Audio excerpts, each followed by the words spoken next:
Hello बच्चों, ये आज का हमारा सबक है जिसका नाम है गारो। गारो एक जनजाति होती है जो मेघालय और आसाम में पाई जाती है। चलिए इस सबक के बारे में हम आगे पढ़ते हैं, क्या लिखा है इस सबक में। गारो मेघालय सूबे की एक अहम कब कबायली ज़ात है। गारो लोग मिजाज से अमन पसंद, मेहनती, कुदरत से प्यार करने वाले होते हैं। इसी गारो मुआशरे की दो अहम शख्सियात हैं, जापा जलिनपा और सुकपा बुंगीपा। जापा जलिनपा और सुकपा बुंगीपा। गारो मुआशरा इन दो अजीम शख्सियतों को बड़ी अकीदत से याद करता है। गारो लोग मेघालय में कैसे बस गए, इसके बारे में एक कहानी मशहूर है। कहा जाता है कि हज़ारों साल पहले गारो कबीले के बुज़ुर्ग चीन और तिब्बत की वादियों में इधर उधर घूमते फिरते थे। जहाँ खाने पीने की चीज़ें मिल जाती वहीं ठहर जाते थे। जब खाने की किल्लत होती तो नई जगह तलाश में निकल पड़ते थे। ये खाना बदोश वाली कैफियत कब तक रही, इसका अंदाज़ा नहीं लगाया जा सकता। ये जो गारो लोग होते थे ये अभी तो मेघालय में पाए जाते हैं और इनमें दो अहम शख्सियतें हैं जिनका नाम है जापा जलिनपा और शुकपा बुंगीपा। और ये गारो गारो लोग ये मेघालय में कैसे आ बसे, इसके पीछे भी एक कहानी मशहूर है। और ये इसके पहले जो हज़ारों साल पहले चीन और तिब्बत में की वादियों में वादी उस जगह को कहते हैं जो दो पहाड़ियों के बीच में हो। ऐसे ही घूमते फिरते रहते थे, जहाँ पे भी जो कुछ खाने पीने को अच्छा सा मिल गया वहाँ रुक जाते थे, रहने लगते थे। ठीक है। खाने की तलाश में भटकने के अलावा गारो कबीले को खराब मौसम ख- खराब सॉरी खराब मौसम, जंगली जानवरों से भी मुकाबला करना पड़ता था। उसकी वजह से गारो लोग बहुत परेशान रहते थे। जाहिर सी बात है, जब आप जंगल जंगल ही टहलोगे और घूमोगे जहाँ पे पेड़ पौधे और जानवर रहते हैं, तो वहाँ पे ये मौसम की भी परेशानी होगी और जंगली जानवरों की भी परेशानी आएगी। अब देखिए आगे क्या लिखा है। उन्हीं दिनों गारो मुआशरे में जापा जलिनपा और शुकपा बुंगीपा का जन्म हुआ था। इन दोनों ने अपने कबीले के लोगों की तकलीफ़ों को देखा और समझा। उन्होंने कबीले के लोगों को इस हालात से निकाल कर कहीं अच्छी जगह पर ले जाने का फैसला किया। दोनों ने दोनों ने कबीले के लोगों को इकट्ठा किया और बताया कि वो उन्हें एक खूबसूरत मकाम पर ले जाएंगे। कबीले के लोग उनकी बड़ी इज्जत करते थे। उन्होंने उनकी बात मान ली। ठीक। ये फिर जब इनका जन्म हुआ, इनकी पैदाइश हुई, जापा जलिनपा और शुकपा बुंगीपा ये थोड़ा सा होशियार थे। तो इन लोगों ने क्या किया कि अपने कबीले में देखा कि बड़ी परेशानी है, ज़िंदगी का कोई भरोसा नहीं, कब जो है बाढ़ तूफान आ जाए और जंगली जानवर खा जाए। तो इन्होंने एक अच्छी जगह का इंतखाब किया और वहाँ चलने के लिए सबको रज़ामंद किया। अब आगे देखते हैं। उन्होंने उन्होंने उनकी बात मान ली। कहा जाता है कि जलिनपा और बुंगीपा इतने निडर और बाअसर थे कि जंगलों के खूंखार जानवर भी उनकी आहट सुनकर भागने लगते थे। वो खतरनाक तूफान में भी सही रास्ता और समत मालूम कर लेते थे। ठीक, ये बहुत हिम्मती, ताकतवर और निडर थे। ठीक है। और ये कहा जाता है कि ये जंगलों में कितना भी तूफान हो और खतरनाक जानवर भी हो, उसमें भी सही सिमत और रास्ता, क्योंकि जंगलों में तो पता ही नहीं चलता ना कि उत्तर किधर है और दक्षिण किधर है। तो ये अपने अनुभव से उसका अंदाज़ा लगा लेते थे कि किधर उत्तर होगा और किधर दक्षिण होगा। ठीक है। रात में भी उन्हें अपनी साथियों की रहनुमाई करने में कभी परेशानी सॉरी साथियों की रहनुमाई करने में कभी परेशानी नहीं होती थी। अपनी गैर मामूली सलाहियत के बिना पर वो हमेशा आने वाली खतरात का अंदाज़ा कर लेते थे, अपने कबीले को मुसीबतों से बचा लेते थे। ठीक है। ये इनकी सलाहियत थी कि ये रात में भी कोई भी मुसीबत आए तो वो अपने कबीले को बचा लेते थे, ये इनकी सलाहियत थी। इस तरह सारे गारो एक साथ मिलकर हिमालय की तराई को पार करते हुए ब्रह्मपुत्र नदी की वादी की जानिब बढ़े। इस तरह सारे जो है ये गारो लोग इकट्ठा होके हिमालय की तराई वो इलाका होता है जहाँ जो पहाड़ से नीचे का इलाका होता है, उसको पार करके ब्रह्मपुत्र एक नदी है, उसकी वादी वादी वो होता है नदी का वो अंचल होता है जो खाली पड़ा होता है की जानिब बढ़े। वो अपने सामान, घोड़े, जानवर वगैरह अपने साथ लेकर चल रहे थे। कभी कभी महीनों चलते रहते और कहीं कहीं पर बरसों ठहरे रह जाते। मुद्दतों वो इस तरह सफ़र करते रहे। ये एक दो दिन में नहीं हुआ कि बस सालों साल चलते रहे, कभी रुक गए, 2 4 10 महीने रुके रहे, फिर उसके बाद महीनों चले, ऐसे ये चलते रहे, बरसों ठहरे रहे। ठीक है। मुद्दतों इस तरह सफ़र करते रहे और हिमालय की वादी में घूमते रहे। जलिनपा और बुंगीपा ने अपने साथियों को हमेशा आगे बढ़ने की तरगीब दी। ये जलिनपा और बुंगीपा जो थे, ये अपने साथियों को हमेशा आगे बढ़ने की तरगीब देते थे। बरसों यहाँ से देखिए, बरसों के तकलीफ देह सफ़र के बाद गारो कबीला आसाम के मैदानी जंगल में आ पहुंचा। कहा जाता है कि उनका पहला पड़ाव कूच विहार के जंगल में पड़ा।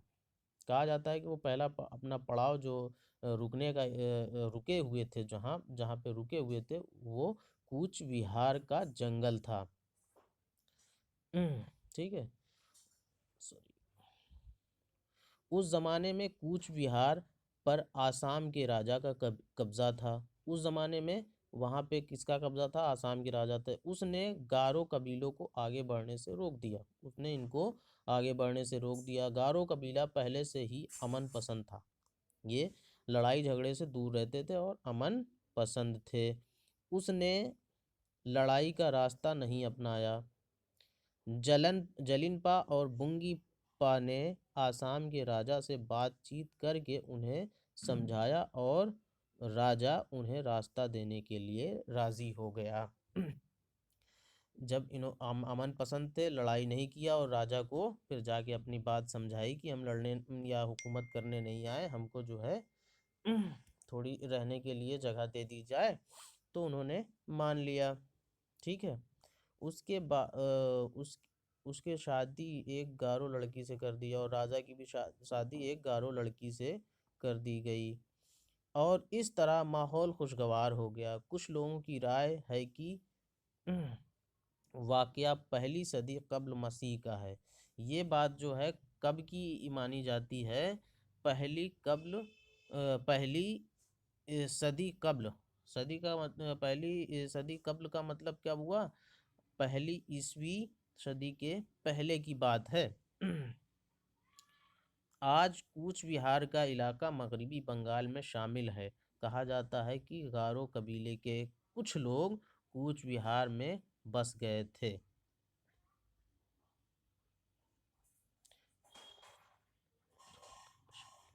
अब जो ये कूच विहार का इलाका है, ये मगरबी बंगाल में, पश्चिमी बंगाल में है और जो गारो कबीले के कुछ लोग कूच बिहार में बस गए थे। आज भी कूच बिहार और आसपास के इलाके में गारो कबीले के लोग आबाद हैं। ये कूच बिहार में आज भी गारो कबीले के लोग पाए जाते हैं। अब यहाँ से देखते हैं। अब जलिनपा और बुंगीपा ने अपने कबीलों को गारो पहाड़ी की वादियों में चलने की सलाह दी। ये वादी बेहद खूबसूरत थी।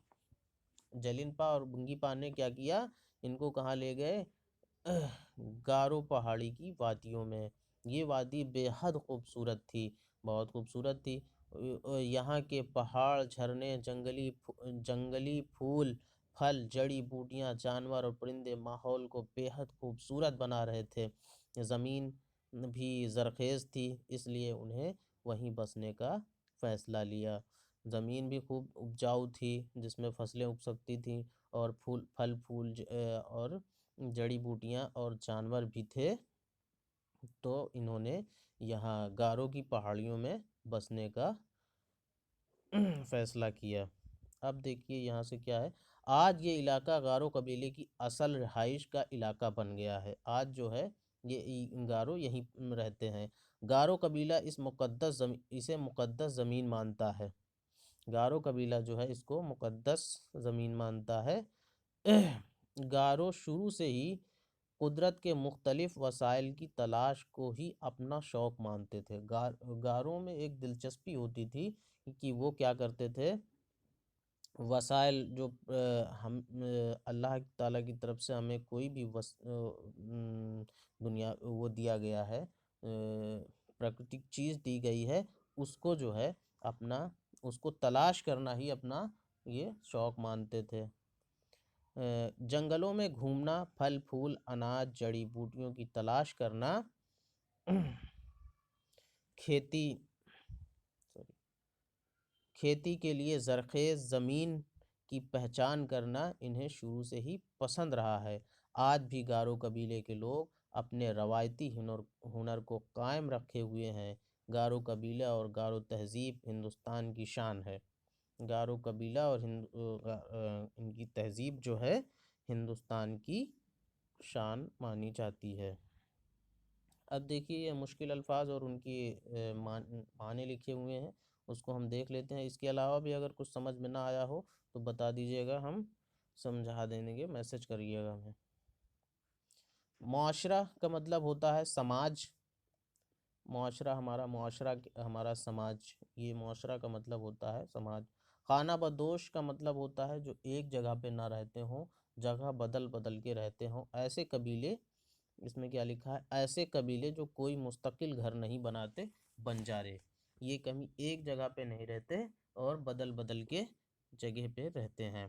खूंखार का मतलब लहू पीने वाला या दरिंदा, ऐसा जानवर जो मार के खा जाता है उसको खूंखार बोलते हैं। लहू पीने वाला, खूंखार का जो सही माने, लफ्ज़ी माने हैं, वो होगा लहू पीने वाला। और फिर है ज़रख़ेज़। ज़रख़ेज़ का मतलब होता है उपजाऊ, फर्टाइल, ज़्यादा फसल देने वाली मिट्टी। फिर है क़ब्ल मसीह, हज़रत ईसा की पैदाइश से पहले, मतलब ये अभी 2000 ईस्वी चल रहा है। 2000 तो साल ये हटा दो, उसके 100 साल पहले की बात ये बताई गई थी अभी तक, क़ब्ल मसीह। ठीक है। वादी, वादी का मतलब है दो पहाड़ी या पहाड़ों के बीच का हिस्सा या घाटी। ठीक है, घाटी भी बोलते हैं और वादी भी बोलते हैं। वसाइल, वसीले की जमा है, जिसका मतलब ज़रिया। ज़रिया का जमा यहाँ पे ज़राए लिखा हुआ है, और ये वसाइल जो है वसीले की जमा है। रवायत का मतलब होता है चलन या रस्म, और अक़ीदत का मतलब होता है ऐसी मोहब्बत जिसमें इज़्ज़त का जज्बा भी शामिल हो। ठीक, ये हो गया। अब उसके बाद हम देखते हैं, नीचे लिखे हुए अल्फाज को बुलंद आवाज़ से पढ़िए। मुआशरा, खूंखार, क़ब्ल मसीह, ब्रह्मपुत्र, रिहाइश, तरगीब मुक़द्दस, ऐसे हमको पढ़ने हैं, आप लोगों को भी ये पढ़ना है। फिर उसके बाद क्या लिखा है, गौर कीजिए। इस सबक में हिंदुस्तान के एक कबीले का बयान है। आम तौर पर ये कबीले अलग थलग ज़िंदगी गुजारने के आदी होते हैं और अपने कबीले के अलावा दूसरों से मिलना जुलना कम पसंद करते हैं। ऐसा होता है, ठीक है। कबीले के लोग जो है, जो कबीले में या ऐसी जनजातियां होती हैं, वो आम ऐसा करती हैं कि आम लोगों से या दुनिया से बहुत कम ताल्लुक़ रखती हैं। सोचिए और बताइए, गारो कबीले के लोग एक मकाम पर क्यों बसना चाहते थे? क्योंकि वो बहुत जंगल में रहते रहते बहुत परेशान हो गए थे, इसलिए एक जगह पे रहने के लिए बसना चाहते थे, ठीक है। और ये फिर दूसरा क्वेश्चन है, आसाम के राजा ने गारो कबीलों को आगे बढ़ने से क्यों रोक दिया था? अब ये आपको लिखना है, क्योंकि उसको ये शुबा था कि कहीं ये कल लड़ने ना पड़े और उसकी हुकूमत, उसकी बादशाहत खतरे में ना आ जाए, ठीक है। और उसके बाद ये है, जापा जलीन और और बुंगी पा के नाम अकीदत से क्यों लिए जाते हैं? क्योंकि इन लोगों ने इनको एक जगह पे बसाया, इसलिए इनके नाम अकीदत से लिए जाते हैं। ये हमें आंसर में लिख देना है। फिर अगला क्वेश्चन है, गारो पहाड़ी किस सूबे में वाक़ है? ठीक है, तो हम बताएंगे गारो पहाड़ी मेघालय में वाक़ है। फिर है, खाली जगह को मुनासिब लफ्ज़ों से अल्फाज से भरिए। फिर लिखा है, कबीले के लोग, पहला लिखा हुआ है, कबीले के लोग उनकी बड़ी इज़्ज़त और नफ़रत, दो में से एक भरना है, तो इज़्ज़त करते थे, ठीक है। फिर लिखा हुआ है, जलिनपा और बुंगीपा ने अपने साथियों को, खाली जगह है, आगे बढ़ने की तरगीब दी। यहाँ पे भरा जाएगा आगे, ये वाला, ठीक है। तीसरी लाइन में लिखा है, गारो तहज़ीब हिंदुस्तान की, खाली जगह में, शान है, ऐसे भरेंगे। और फिर है, गारो कबीला इसे मुक़द्दस ज़मीन मांगता है, ठीक है। ये हो गया। अब छठा क्वेश्चन देखते हैं। सॉरी, इस सबक में दो अल्फाज बाअसर और गैर मामूली आए हैं। इन में लफ्ज़ असर से पहले बा और लफ्ज़ मामूली से पहले गैर लगा हुआ है, लगाकर नए अल्फाज बनाए गए हैं। किसी लफ्ज़ के शुरू में अगर कोई इजाफ़ा किया जाता है तो उसे साबिका कहते हैं। ये बात बहुत समझनी ज़रूरी है, क्योंकि ये पेपर में भी ज़रूर आती है, ठीक है। अब हम देखते हैं ये है क्या, ये चीज़ बताया क्या गया है। जैसे हम बोलते हैं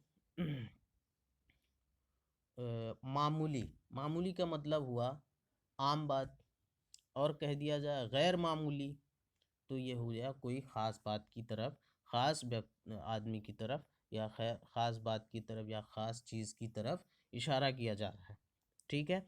तो इसका ये जो है, जहाँ पे गैर लग जाता है, ये उस लफ्ज़ को एकदम अपोजिट कर देता है, उल्टा कर देता है, या मुतज़ाद बना देता है।